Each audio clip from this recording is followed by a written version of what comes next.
Magandang gabi sa inyo mga bok. Ayan po. Ito po ang ating embudo. Sinasalan na po ang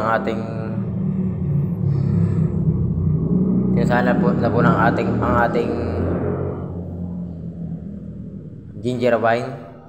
Ito po yung unang pagsalan ng wine. Ito po yung laman niya.